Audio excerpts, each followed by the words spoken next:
আসসালামু আলাইকুম। আজকে আমি আপনাদের কাছে বিভিন্ন কোশ্চেনের আনসার নিয়ে আসছি, যা আমার প্রতিনিয়ত বিভিন্ন মানুষ করে। তো প্রথমত বলি, ভাই, যারা শীত সহ্য করতে পারেন একমাত্র তারাই রাশিয়াতে আইসেন। হয়তোবা বুঝতেছেন এই অবস্থা দেখা যে এখানে কীরকম শীত পড়তেছে। আজকে -9 ডিগ্রি চলতেছে, বুঝছেন? আজকে -9 ডিগ্রি চলতেছে তাপমাত্রা। আর দ্বিতীয়ত হচ্ছে, অনেকে বলে যে লিভিং কস্ট কীরকম বা এনে আসতে কত টাকা খরচ হয়।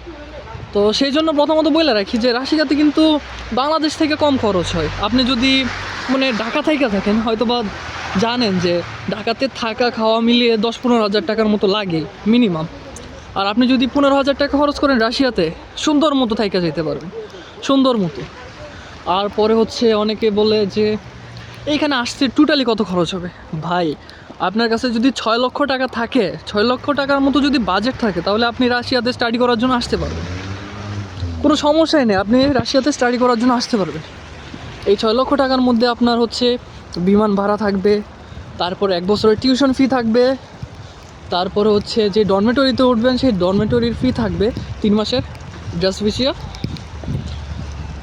এগুলো সব থাকবে এগুলোর মধ্যে, বুঝছেন? আর অনেকে বলে যে ভাইয়া জব ফ্যাসিলিটি কেমন। ট্রুলি স্পিকিং ভাই, রাশিয়াতে জবের অভাব নেই। আসলে রাশিয়াতে জবের অভাব নাই, কিন্তু আপনাকে ওইটা ফাইন্ড আউট করতে হবে। আপনাদের দোকানে যে জিজ্ঞেস করা লাগবে যে আমি জব করতে চাই, আমি স্টুডেন্ট, আপনার কাছে কি জব হবে কি না। তবে জব করার জন্য আপনার রাশিয়ান ভাষাটা শেখা খুবই জরুরি। রাশিয়ান ভাষা শেখা ছাড়া আপনি জব বা এই টাইপের কোনো, রাশিয়াতে কিন্তু ইংরেজি চলে না, তো আপনাদের মাস্ট শেখা লাগবে রাশিয়ান ভাষা। তো যারা আসে স্টুডেন্ট ভিসায়, ওদের আমি বলবো যে 3 মাস বা 4 মাসের আগে জব না খুঁজতে। আমিও আসছি, আমিও এখন জব করি না, আরও 2-3 মাস গেলে তারপর আমি জব শুরু করব। তো আজকের মতো এতটুকুই, ভালো থাকবেন, আল্লাহ হাফেজ।